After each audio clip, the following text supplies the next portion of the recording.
Hello, this is Eileen, the environmental educator, and tonight we're going to talk about this volcano that happened about a week ago. Today's the 24th. It happened on the 15th of January 2022. But the Smithsonian says this was a once in a millennium event for the volcano. It sent tsunami waves across the Pacific.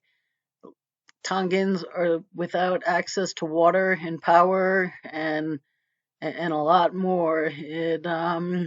At first, I remember the first videos I showed of this, it was just, waves coming up, but it wasn't taking out houses or anything. But um, it it it, it did a lot of hazardous stuff. So, the smoke going up into the sky, it disrupted communication.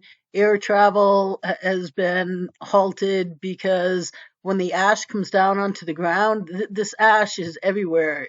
And when it comes down to the ground, it a thick layer of ash remains across Tonga Apatu. It's and that ash is just so heavy, and it comes down on water, so it ruins, the water sources, and it just covers everything, and you can't drive. The planes can't land. Air traffic is difficult or halted. I heard in other reports because the planes just can't land. I mean, the ash just remains on top of everything. It can collapse roofs. It's very, very heavy, and it will sit on the ground for a long time. I mean, eventually it'll, it's a good nutrient-rich soil, but for the meantime, everything is just covered in ash, and that's if you're lucky enough that your place wasn't wiped out. But they said, it takes roughly 900 to 1,000 years for the volcano to fill up with magma, and um, and then it starts cooling and starts crystallizing, producing large amounts of gas pressure inside the magma. As these gases start to build up pressure, the magma becomes unstable. They said, think of it like putting too many bubbles in a champagne bottle. Eventually, the bottle will break, and it did, and it has wreaked havoc with some of the islands. We'll see that um, some of them were really just devastated. It spewed gas 12 miles up into the atmosphere, and set off an atmospheric shock wave that traveled about 1,000 feet per second. I'm laughing, but I mean it's not funny. This was a devastating event, but nature is a very powerful thing, and this the tsunami. I mean, all across the Asia and Australia, New Zealand, and the west coast of the U.S. down into South America. People in Peru, 2 people died from high water, and um, and it just did a lot of damage. Here's an article here about places that were just wiped out. There's ash. I mean, that's probably very heavy, but it's not that thick. I mean, wait till Yellowstone goes off. But that's long term is somewhat manageable. I mean that could be, and I'm sure there are places where the ash is much thicker than that. But volcanic ash, it just comes down, and it it holds things up. It really does a wonder on things. But yeah, look, I mean, all the destruction here, and let's see, just more pictures of some disruption, and and another thing that happened was down here in Puerto Vallarta, Mexico, a bunch of deep sea fish washed up. They were all dead, and this just doesn't really happen. This was definitely out of the norm, something that is very unusual. They were very surprised to, come to the beach and find it. And some people here wondered They wondered if it was from gases, from the volcano, or if it had something to do with the volcano, the ash, the soot, just the high temperature of, the water that fish at depths could have been subject to. So it was just unusual timing, and it did raise some questions.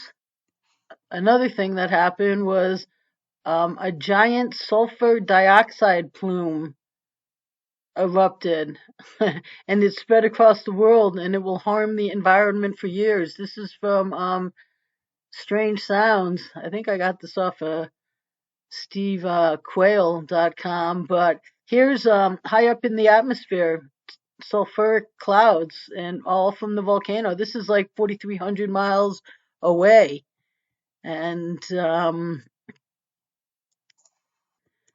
this article says that it's thought to be the biggest eruption recorded anywhere on the planet in 30 years, and its eruptions were felt as far away as the United States and Japan. Sonic booms from the eruption were heard across the Pacific as far as Alaska.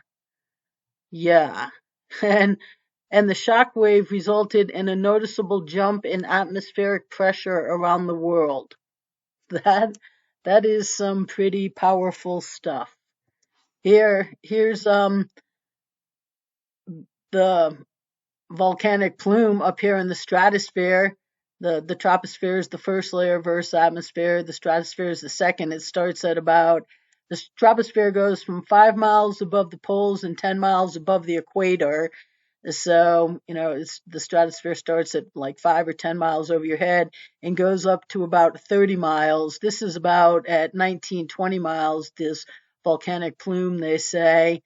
And just informationally, it's in the top layer of the stratosphere where the ozone layer resides. But yeah, this volcanic plume just rose really high up.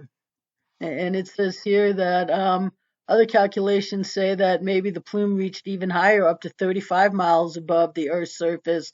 That's above the stratosphere and into the lower mesosphere. And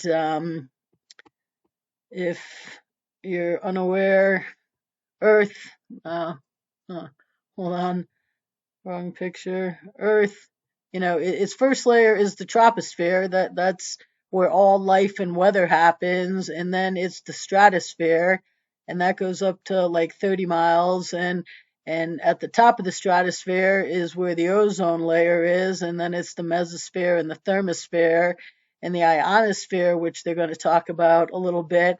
It comes down into the mesosphere, and it goes really through the thermosphere and up here a little bit, and it's about charged particles, but that's where things reside. Most everything that you ever hear talked about outside of like HARP uses up here, the ionosphere, charged particles. All life and weather happens within the troposphere and then the stratosphere. The ozone layer. If it wasn't for that, Earth and the sun's radiation would just fry us all. So yeah, this even went above the stratosphere, is what they're saying here.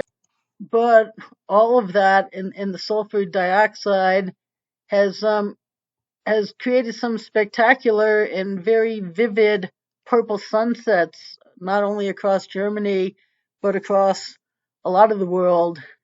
It says that volcanic aerosols in the stratosphere scatter blue light, which, when mixed with ordinary sunset red, produces a purple hue. And here, if you go to this article on Strange Sounds, this has some stunning pictures. One over Yellowstone Lake that's like yellowish, but yeah, I can assure you that's not what it looks like normally there. And I copyright. I don't know if I can show all this stuff. I'm not trying to use other people's work here, but so one thing about it is we're getting some nice sunsets. That's for sure. But then it did one other thing. It produced mysterious, puzzling, concentric ripples in the atmosphere. this is often natural news, and so they wonder if some type of weaponry wasn't involved to provoke the recent eruption, because it's really unique, said this atmospheric scientist at the Jülich Supercomputer Center in Germany, a Lars Hoffman. We've never seen anything like this in the data before, he said. It captured the waves in the hours after the eruption, and dozens of concentric circles could be seen, each representing a fast-moving wave in atmospheric gases that stretched for more than 16,000 kilometers. These waves reached from the ocean surface all the way up to the ionosphere, and that's pretty far up. As I said, this is Wikipedia ionosphere, and the ionosphere, it does go down into the mesosphere a little bit, they say, but it really is almost synonymous with the thermosphere, the top layer of Earth's atmosphere. And it's the ionosphere is the ionized part of Earth's atmosphere. It's where the northern lights happen in, and it's where the government, I don't know, plays around with HAARP because they need to manage the upper atmosphere. I was like, really? Does that really need to be managed? But they seem to think so. But the scientists back here at Natural News said, the instruments that they use have been operating for something like 20 years, and they have never seen such nice concentric wave patterns, that they're just still shaking their head at something that happened in the atmosphere that's above you and my pay grade. But it's interesting. This Earth in itself, as its own living entity, is really quite a unique place.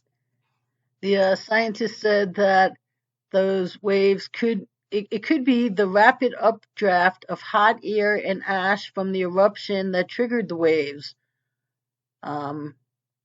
However, noting nothing like this has ever been observed with any previous eruptions ever since the AIRS instrument was launched in 2002.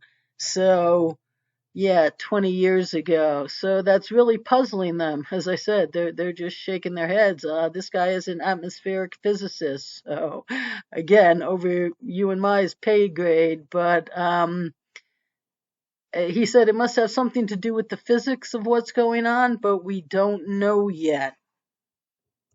And he goes on to say that him and some coworkers have said maybe great big greasy pile of hot gases in the upper atmosphere triggered these waves going high into the stratosphere, knocking air around. Maybe.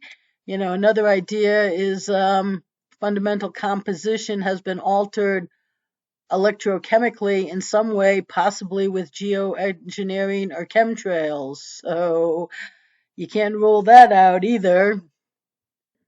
And then down here at the end of the article, another climate scientist, Scott Osprey, said another anomaly of the eruption was the explosive speed of the event, which occurred fully in about 10 minutes. Yeah, but it was the explosive, and it's that impulse that is likely to kick off some strong gravity waves.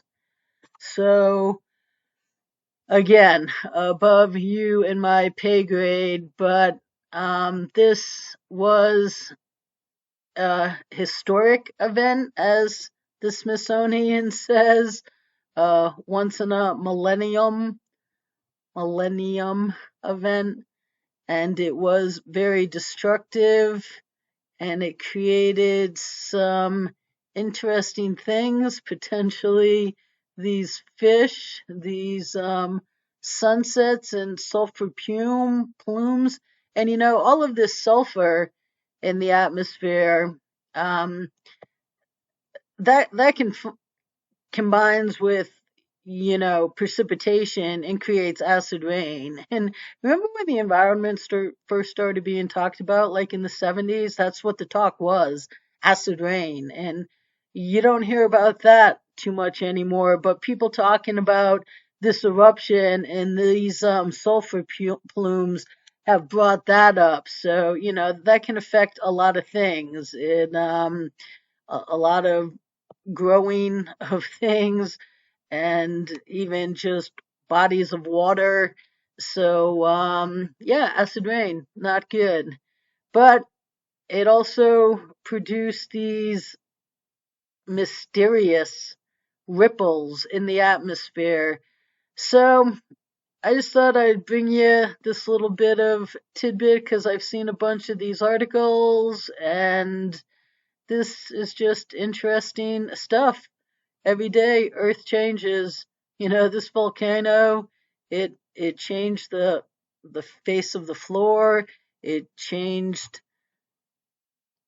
it changed how Earth looks every day. Earth is a changing living place. So stay tuned, people.